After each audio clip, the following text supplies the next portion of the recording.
guys, Lord Beardo here from Loot Nation, and we are going to be talking about the dragons today. This is my first battle in the war, which ended this morning, so now we are 13-1. Loot Nation. So you get the dragons in Town Hall 7, and other than the king, they're your first real taste at a very powerful troop in the game. You can do an all-dragon army. I tend to do a lot of those in war. You can come through some big bases. You can see here they got some decent air defenses, and you know, when you're bringing in these all dragon armies, it's very important that you understand that your second army has to take out some air defenses for you. And you see my hogs in here kind of jumping, dancing around. I drop some spells on them and they take out almost all of the air defenses on their own. So when you're coming with an all dragon, you do want to leave one of them off. You cook like 8 of them up if you have 200 troops, and then you make a side army. I tend to do the hogs. I got the level 3s, about to get level 4s, and then in my clan castle, I always ask for hogs during the war. And that's how I'm going to clean up these wars pretty easily. It's a great strategy. All dragons. You do 8 dragons with a side army that makes up for the other 20 with the king and the clan castle, and you should be able to pull 3s all the time. So this is obviously not a good strategy for looting. You'd have to attack completely maxed out storage bases the whole time, and it's just not realistic. So this is going to be a war army or a trophy army that you're looking at, you know, perfecting. And a lot of people think, oh, you just throw all the dragons down in one corner and then you go. But that is not how it works. You do got to come in with strategy. You have to know how the clan castle comes out, and you have to be able to take out all these extra air defenses. And like I said before, when I run these, I put the hogs down. I get the clan castle full of hogs, and I try to take out as many air defenses as I can. You want to use all rage spells or one heal spell. That's what I do to heal those hogs to get them to multiple air defenses, but you definitely want to use the rage spells with the dragons. Drop them in areas like you see down here where I got 2 archer towers that are going to shoot them and the air defense, which is going to start shooting them, and I want to get them over to it quickly. You don't want to rage them through buildings that are useless, over cannons, or you know, you can rage them over a town hall to make sure that you get the stars, but it's really good to rage them over the archer towers, over the wizard towers, over the air defenses to take them down really fast.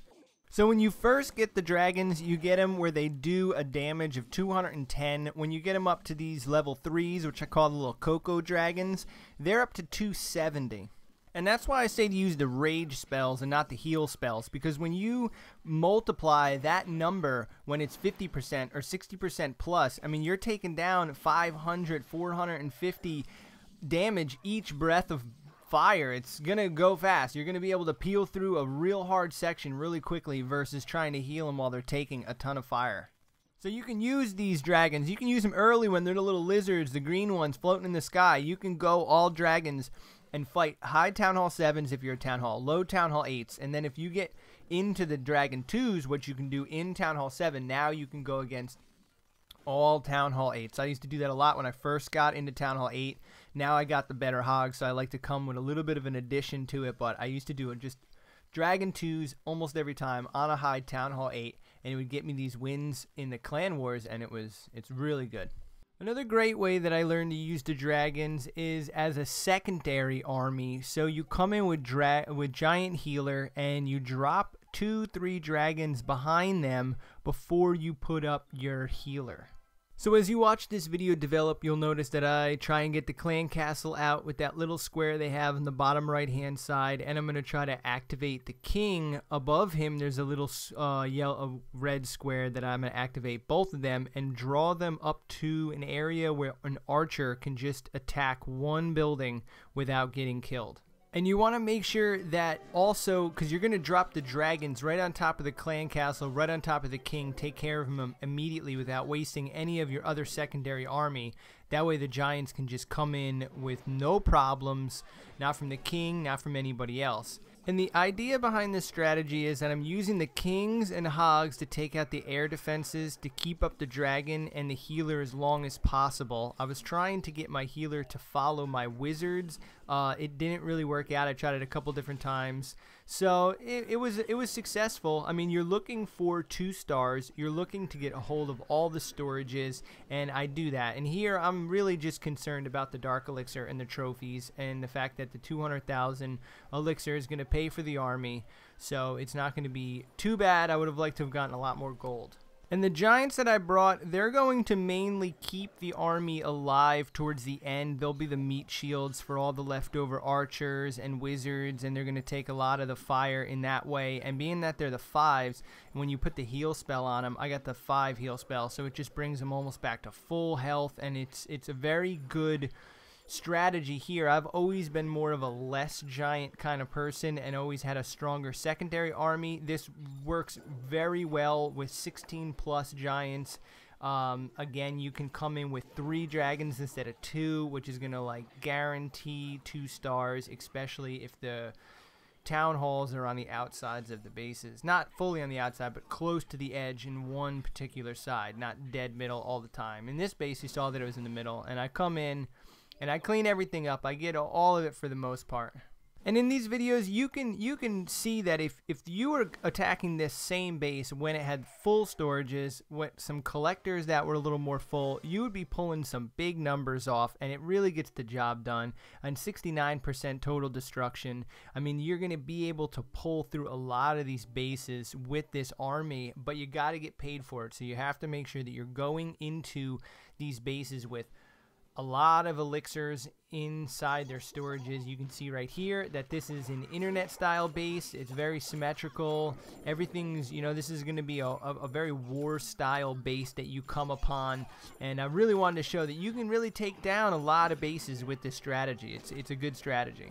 So I move all the buildings off on the top side. This is where I'm coming through. I want to take those buildings down so my wizards don't get distracted and they come through what I call the front door when you blow it open. So I draw all the clan castle up and I drop all my wizards on top of it. I could have saved a couple more troops for them or dropped the heal spell on top of them to finish all that whole little army. They did some work on my wizards, but it wasn't too big of a deal. Here you see that the clan castle didn't fully let out. I got my king coming through. I got my heroes coming through. I use always a good amount of wall breakers so I can punch a big enough hole through. And now everyone's in, and here come my hogs. I get my clan castle going, and we're just going to go to town here. We're going to see what we can grab. We're going to try to get that town hall. We're going to pull down as many of those air defenses as we can so that the dragons stay alive. And the healer comes up a little late. Threw that up a little late. I don't even think there's anything left for her, but she got some giants down there. And here you see the fight develops a little bit. Now I'm down on the inside. I pulled down the dark elixir. My king's trying to get through in a weird area. He could snake around a little better. And you'll notice towards the end of this video that the dragon, it gets that one really close elixir container. I was really hoping that it would turn left and get the second container, but it doesn't, and it turns right. So I got about 2/3 of the elixir when I was really thinking that I was going to get all of it here. And the 700 darks a pretty nice little payout when you're using the giant healer. I waited in my Town Hall 7 till the end of it to get the dragons, which I regretted so much after I found them and fell in love with them, and I threw them right in the lab to get them to 2s.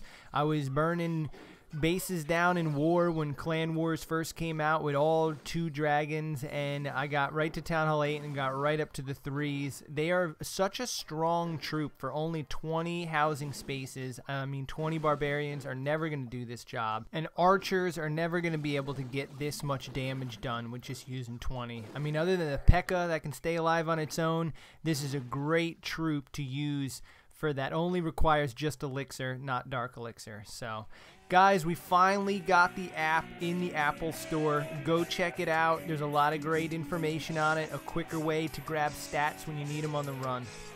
Loot Nation.